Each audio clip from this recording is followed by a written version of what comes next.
the left is now writing these types of articles where they're lamenting. I think they're trying to be like, the left says the quiet part out loud, white needs not apply for asylum. This is, quite frankly, I mean, these people are actual refugees. Do you think that the left's, I'll start with Hannah Claire. Do you think that the left's criticism of these Afrikaners, by the way, 59 of them, more are crossing the southern border in like 1 minute a day. Do you think the left's full outrage about this is trying to be like smarmy and like, or are they actually like genuinely upset about it? I think most are genuinely upset about it, but don't have the wherewithal to examine the contradictions, right? Like they are saying, you are not supposed to come to this country. You are basically the wrong color, which is what they would hate if a conservative said that, right? There's one criticism I read was, you know, this is Trump saying that some cultures can assimilate more easily to American cultures than others. But that's true. But that's true, right? Yeah. And they don't like it when that's talked about. So I think there is this level of trying to have outrage over something while also not being able to acknowledge, like I said before, the dangers that these people are in. If you think everybody is equal and you think everybody is worth saving, then why would you have a problem with this? And ultimately, they're exposing their own bias. They want certain cultures and certain races, and they don't want essentially white European descended people being treated in a way that they think is exclusive to people they think are minorities. Yeah. I mean, what do you think? What do you think, Ian? Do you think they're fine being nakedly hypocritical, or are they like just literally not understanding it? No, I think they might be missing that those white people that are fleeing South Africa are the minority. They are minorities. Great point. We're protecting, you know, and also the observation that certain cultures or people assimilate easier is stark and important. Like we talk about Canadian migrants or immigrants or people, visitors and stuff, and I it's very easy for a Canadian to become an American. But like someone that doesn't speak English, for instance, there's a huge learning curve. So I as long as it's a legal refugee status, these people 100% belong in the United States at the moment, it sounds like. I haven't looked too deeply into, I mean, I know the South African kill the boy, like Clint Russell was talking about that. Their too, leadership says, you know, kill the British settlers. Yeah, I just sent that clip to you, by the way, in the private chat if you wanted to pull it up here. But they scream it, they chant it, and they also passed laws in South Africa where they just said too many white people all own the farms, so we're going to take our land away from them and we're going to give it to black people. Are you familiar with here is this? Yeah.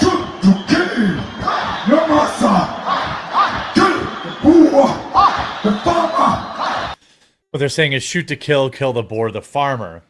Are you familiar with what happened in Zimbabwe, Luke? Yep. I was there in Zimbabwe, did reporting on it, but tell the people how this went last time. Yeah, it didn't work out too well. As of course, then they had to deal with hyperinflation and the total absolute destruction of their agriculture and financial systems as they wanted to, of course, kill, torture, and kick out the white people, which they did. Yep. Now, by the way, and they faced full-on economic collapse after they did so because the new black farmers that took over the land didn't know how to actually farm. And what did they end up doing? They begged How dare them you to say that? Of course they knew what they were doing. The land No. was just rude to them. Yeah, the land was racist. They had to beg them to come back. They are begging them still to come back and say, we'll pay you back and give you more land. We'll give you reparations. Please come back here. Whitey, please come back. And I talked to a white farmer that kind of, I stayed with a white farmer in Zimbabwe. You could actually still see some of my reporting on this on the ground there. And it was absolutely crazy to hear the stories that he had to go through in Zimbabwe. Wait, were you down there? Were you a part of the Lauren Southern documentary, or was that a different time? That was a different time. That was me. She was in own. South Africa. Yeah, she was in South Africa. I did Zimbabwe, and then I did Somalia, which wasn't smart. But it's a pretty wild and crazy and hazardous place that is definitely not hospitable. And the laws that they're passing right now in South Africa are absolutely racist, discriminatory.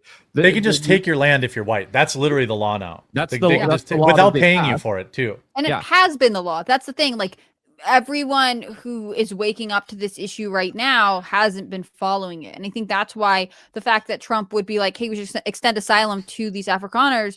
There are all kinds of liberal social justice warriors who are like, no, they're white, so they don't have any problems. Yeah. They aren't aware of what's going on.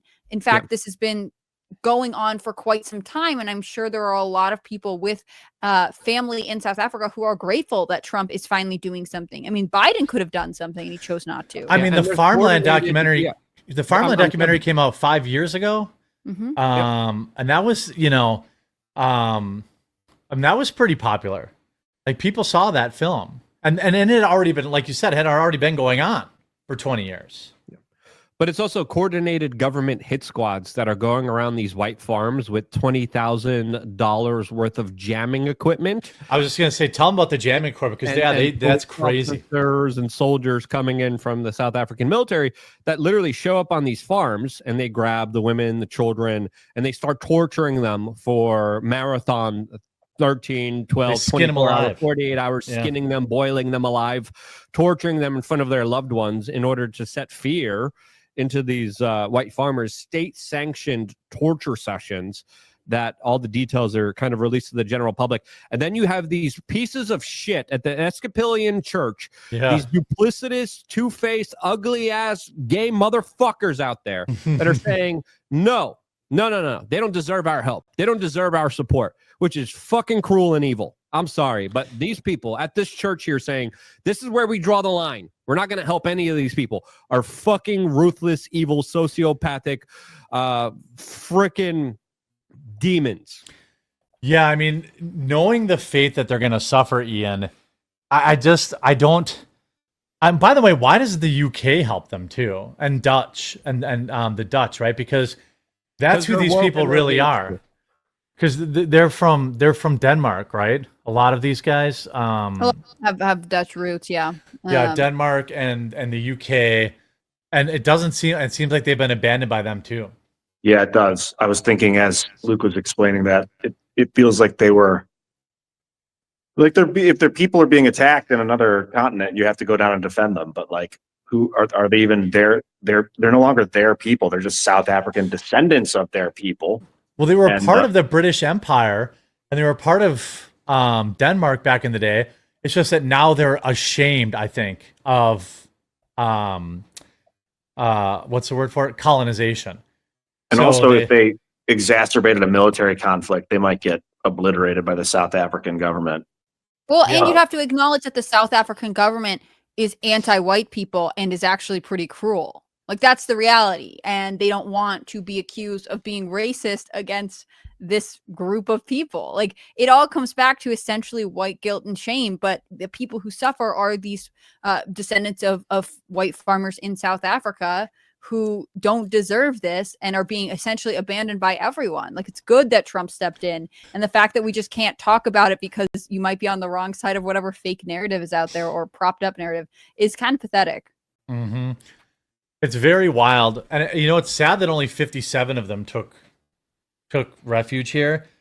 59. I'm sure it's hard to leave your, like, that's the thing that gets me. It's like, I had heard someone once argue, like, they should just leave. But like, if that's your ancestral home, if that's your ancestral land, Yeah, maybe you have to make the call to abandon ship, but I'm sure it's difficult. And also, like, what if you can't leave with everyone in your family? What if you have elderly family That's all members your who money, can't too. travel? Like That's- everything. yeah. It's not so simple as sleep. I'm glad 57. I wish more of them could. I also wish we didn't have to do this at all. I wish that the government of South Africa didn't hate them. Well, I also think I have a solution, maybe controversial. Let them all resettle here and let them farm the Chinese land and work it off. Take the land, the Chinese farmland that they should not be allowed to own in America, Yes. and say, here you go, farmers. You can farm this land. You don't own it, but you can farm the land and we'll profit share. And over time, you can pay the debt off. I'd be 100% fine with that. Did you see in Texas, they made it illegal Yes. for the Chinese to own land. You reported that. That's How it should be. You know, America. Everywhere. United States can't own land in China, Mhm. so we should not. We should just say, you don't own this anymore. Here's these farmland. You can move. Everyone gets 50 acres or whatever to plot. You know, to farm. I know it's not the perfect, most elegant solution, but you know, at this point, you know, they don't own it.